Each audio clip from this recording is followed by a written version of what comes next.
So, ayan guys. 4:52 na ng umaga. And, naliligo na si Habi. Papasok na siya.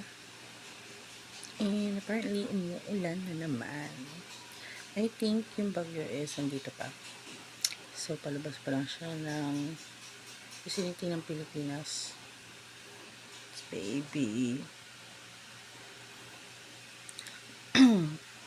So, yun. Simula na. Nakatulog naman ako. In fairness, nakatulog naman ako pero hindi ganun kalalim. Inuubo ako. Nag-iiyaw si Hobby sa CR. Kasi katapat nga lang namin yung CR. Ayan, yung pinto. Diba? Kamusta naman?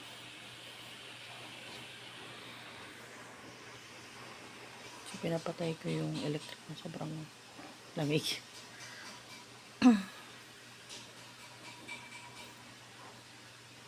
Ayan.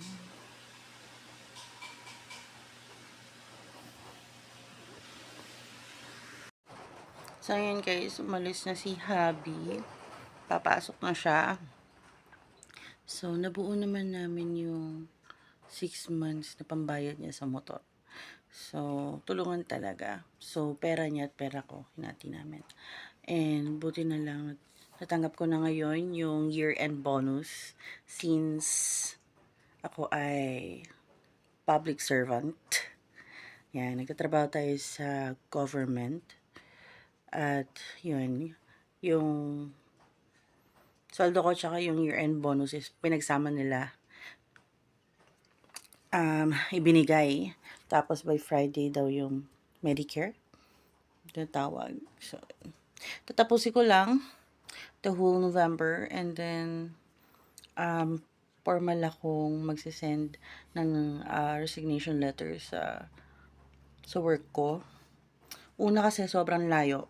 Kailangan ko pang lumuwas ng Manila and stay sa father ko para lang magtrabaho doon. Yes, there's a lot of good benefits. Magandang magtrabaho sa government. Pero, ang dami ring punyetang katrabaho. As in, reality. Realidad lang. Realidad ba? Reality? Ano ba? Sa totoo lang, di ba? Sa totoo, ang dami lang epal, daming toxic. Di ba? Straight to point tayo, B. Huwag tayong plastic-plastikan. Diba? Yun. Graceful exit tayo, mga mamshi. Ang nakakatawa lang kasi, yung SNM na tinatawag namin, yung mga supervisors yun eh, office ng supervisors namin. Pagre-report ako sa Manila, bumabagyo.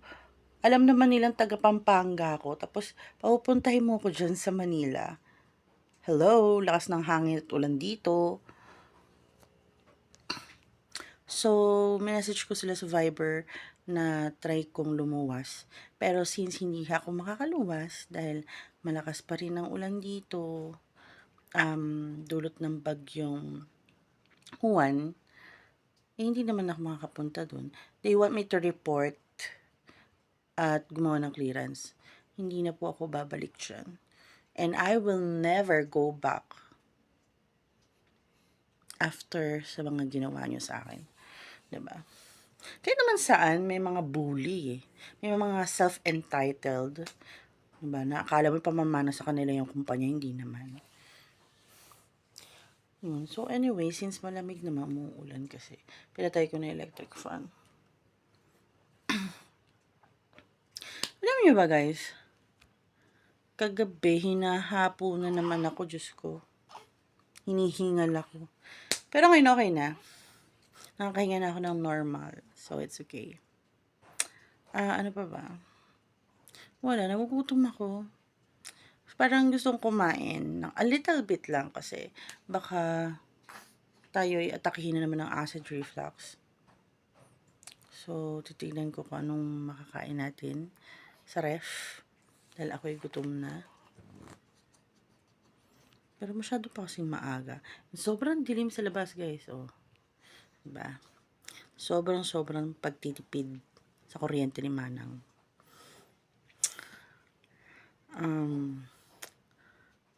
Ano ba? Wala naman. So, magbabayad today si Habi sa motor. And then, sabi ko nga sa kanya, bayaran na rin namin kahit paano ng kung paunti-unti yung landlady. Tapos, unti-untiin namin kukunin yung mga gamit doon para mapagpilian. Tapos, yung iba doon, kung hindi na talaga kailangan, tatapon na. Para konti na lang ang malipat dito. Kasi for sure, basang-basa ngayon yun, B. Kung meron lang akong sasakyan at meron lang talaga akong ibang makakatulong ko, nakuha ko na yung mga gamit. Palibasa kasi, tong partner ko, wala siyang gamit doon. Halos puro gamit ko yun. Kaya wala siyang pakialam. Diba? To be honest, diba? Hindi ako mag-vlog or something na parang super perfect ng partner ko.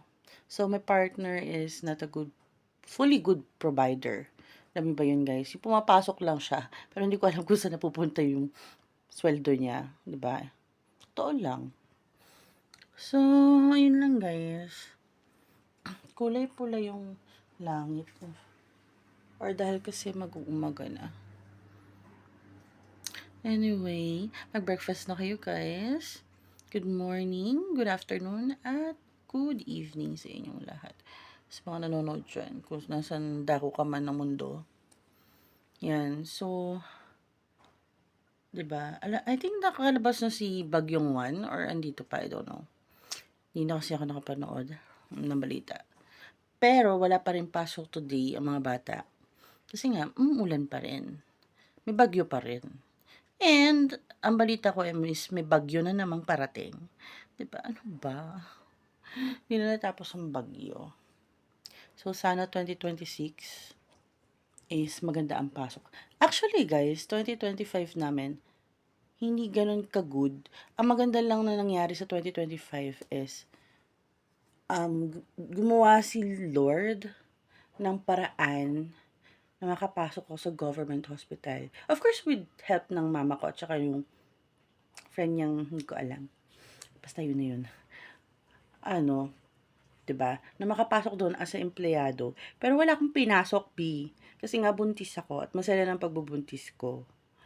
So, yun, as a employee, hanggang sa nanganak ako, 'di ba? Hanggang sa naabutan ko yung zero billing. Yun yung talagang super blessing na natanggap namin kasi wala kaming binayaran or wala kaming nilabas na pera at all. So, yung piniplus-plus namin yun simula nung una kong na admit hanggang sa nanganak ako. Yung sa akin lang is around like, yung una 24,000, tapos yung pangalawa is around 33,000 something.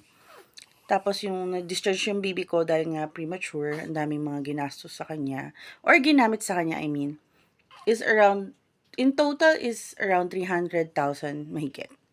Diba? Sobrang mahal. Tapos naabutan pa kami ng zero billing. So, super duper blessings ang binigay ni Lord sa amin. So, dahil tapos na akong mga anak at nagamit ko na may mga benefits na yun, out na tayo. Kasi gusto ko munang tutukan yung baby ko dahil nga premature siya. Ayan o. Today, diba? Actually, wala na rin ako pakialam sa sasabihin ng magulang ko na ganito, ganyan. Sanay na ako. So, dito na ulit ako sa Pampanga, maghahanap ng trabaho. Kahit simpleng trabaho lang. Kasi yung mama ko masyadong mataas ang pangharap sa buhay eh. Hindi ko alam kung basta na ang toxic. So, anyway, yun. Now, I'm 31, guys. Alam mo, na-realize ko nung pagsampa ko ng... Actually, 28 ako noon, 29, when I was diagnosed na may hypertension and PCOS. Pero, hindi malala, guys. I mean, wala akong nararamdaman at all.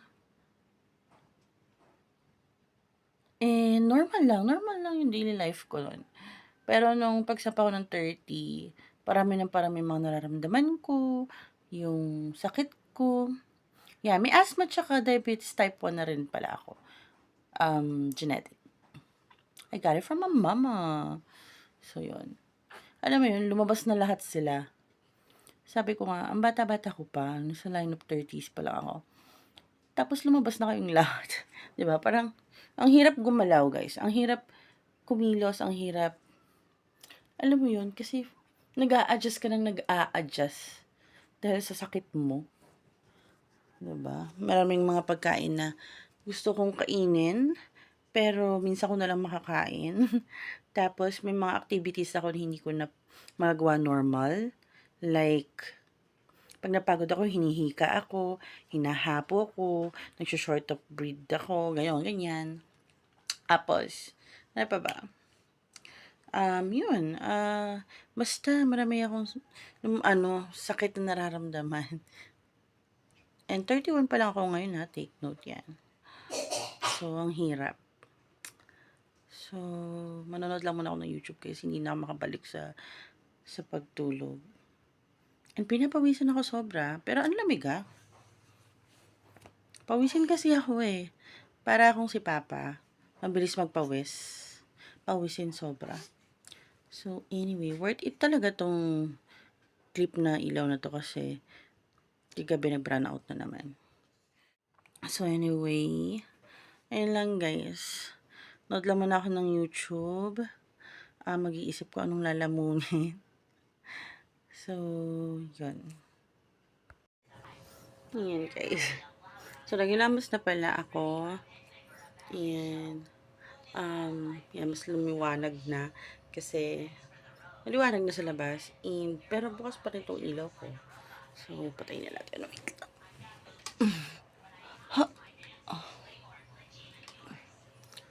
So, yun. Kaya, so, matuloy natin ngayon. Yung kaninang sinasabi ko, ano kasi yun. Ayun nga, mas nare-realize ko na ang dami ko palang sakit. Simula nung tumutong ako ng 30 years old. Yung pagpasok ng year, tapos pag birthday ko ng 30 years old, ayan, ang dami nangyari sa akin. Since high blood ako, we found out that I'm pregnant. Then, nagkaroon ako ng pre-eclampsia. And, thank you kay Lord kasi hindi niya ako pinabayaan. Hindi niya kami pinabayaan ng baby ko. And, ngayon, tinan mo ang healthy-healthy ng baby ko. Pero, aminado ko na ngayon kasi wala. Dahil, may mga anak pa akong inaasikaso. Hindi ko naasikaso si baby dalhin sa Manila dun sa ROP follow-up niya sa mata. And, mukhang hindi naman blurred, hindi rin mukhang bulag si baby kasi nakikipagtitigan na siya sa amin. Nanonood na rin siya sa cellphone. Pinapapanood namin siya ng mga cartoons sa pang baby. Tsaka, yun, pag ginaganon ko yung mata niya, nag-follow naman. Kasi sabi sa akin, ang explain sa akin kasi ng doktor na nag-ROP siya, pwedeng blurry vision si baby. Kasi pag blurry vision si baby, hirap siya makakita, malabo. And hindi niya masusundan yung shadow kasi dahil nga baby pa siya, blurred talaga ang paningin nila, mas doble ang pagka-blurry. Or blindness daw. So, yun. And I think yung mata naman ni baby fully developed na. Pero, pag hindi na ganun, busy or pag hindi na ganun maulan dito, next week, try namin lumuwas ng Maynila. Para ipa-check up sa opta si baby. Dapat nung pagka-discharge niya, siguro after 1 week nun, dapat i-follow up check up na kami. So, ayun. Tinan mo. Kaka-pimples na naman ako. Dahil ilang araw na akong puyat. Dahil nga sa asthma at saka sa acid reflux. Ay, kala ko mamatay na ako. Ang hirap pag tumatanda na. Alam mo yun, padagdag na padagdag yung age mo. Padagdag na padagdag din yung stress sa buhay, responsibilidad sa buhay, tapos yung sakit na dumadating sa'yo. But whether it's because unhealthy living ka or genetics, namana mo from your parents. Sobra, ang hirap pag nagkakaedad na, promise. Super athletic ako nung bata ako, guys. Up until high school, yun. So, sobrang athletic ko. Maliksi ako. Mabilis akong tumakbo. And, kasi pagka-graduate ko ng high school, first year college ako noon, nagta-taekwondo pa rin ako noon. Nagkaroon ako ng injury both knee. Aksidenteng nasipa yung both knee ko. Separate na nangyari yun. And guys, hindi na bumalik sa normal. I mean yung sinabi kong hindi bumalik sa normal is hindi ko na magagawa yung mga normal activities na ginagawa ko, like tumalon ng mataas, maglakad ng mabilis, tumakbo ng mabilis. Yun. Tapos pag malamig, nai-stack up na daig ko pang may arthritis. What else? Tapos itong right knee ko is may mga crystals na paparinig ko sa inyo. Wait lang, guys.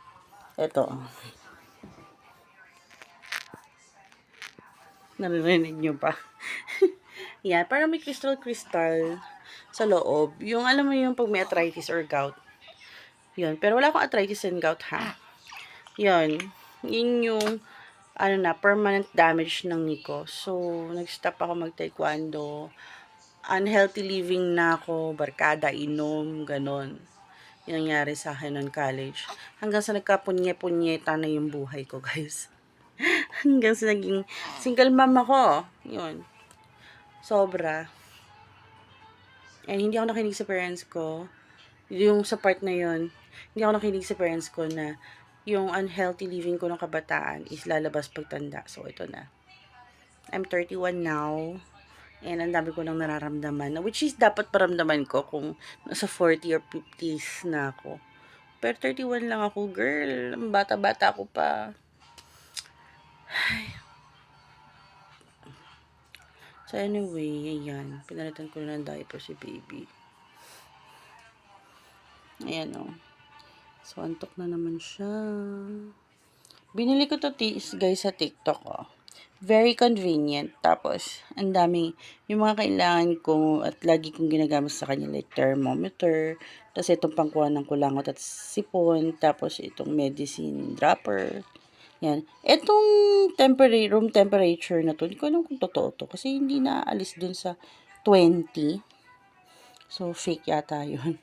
Tapos, ito rin binili ko sa TikTok, guys. Ito yung ginagamit kong diaper for her. Yan, Kokumi. Worth it naman. Kasi yung last time na binili ko, 50 pieces din yun sa TikTok din. Hindi ko alam yung brand, pero pucho-pucho lang siya. Nagkaroon ng rashes si baby and naawa kami ni hubby kasi syempre ayaw namin magkaroon ng rashes si baby. Sobrang naawa kami. So, nung ito na yung ginamit namin, unti-unti lang nawawala yung rashes. Tsaka Tiny Buds, ina-rush yung ginagamit namin gel for her singit and puwet. And worth it. Sobrang bilis ng recover and nawala yung mga rashes. And all. Yun.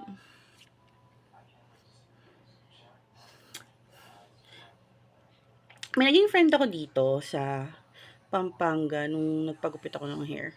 Sabi niya kasi, yung line daw ng nose ko.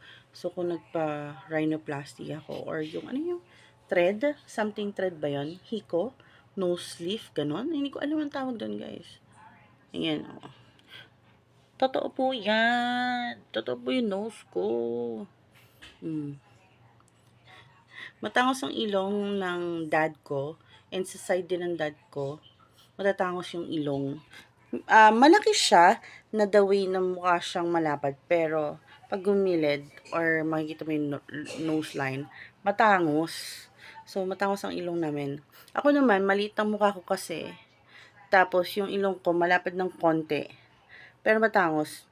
Maliit. Maliit yung ilong ko. Kasi maliit nga yung mukha ko. Yan, pangit naman nun. Ang laki ng ilong mo, liit ng mukha mo. So, hindi ako nagpapaganon. Takot nga ako eh. May pera man ako wala, hindi ko binabalak. kontento na ako sa mukha ko. Siguro kung meron man akong sobra-sobrang pera, hindi yung ilong ang paayos ko. It's either boobs enhancing ako or paalisin ko yung mga bilbil ko sa tiyan. Yun yun. Pero yung ilong ko, masaya na ako. Kahit yung kilay ko guys, hindi ko pinapagalaw sa kahit sino yan. Natural ng ganyang kakapal. I got it from my dad. So yan guys. Mag-iisip muna ako na mag-breakfast namin.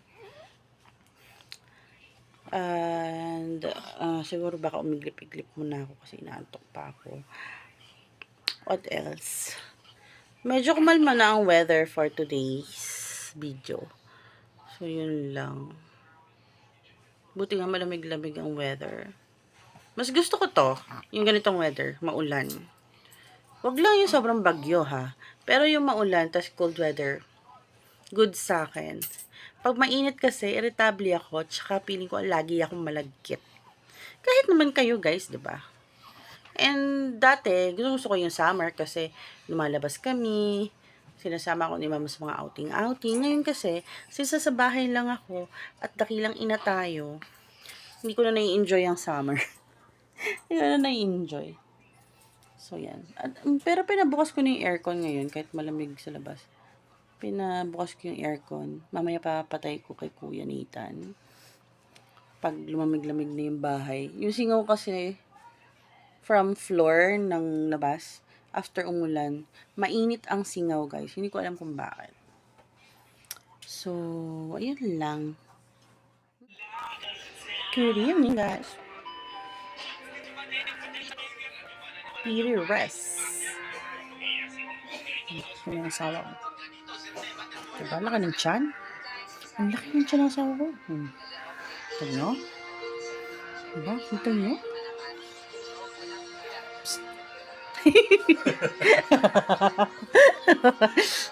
Tsura mo?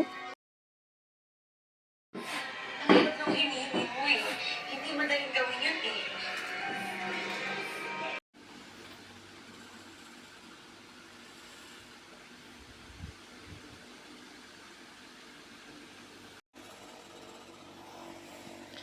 Hi. Food trip from 7-Eleven. Thank you. Hoy! Katakawan. Kaya hindi na naman makahinga. Pag sinumpo ko ng acid reflux dahil iyak ka na naman. Aray ko. Ay. Habi, hindi na naman ako makahinga.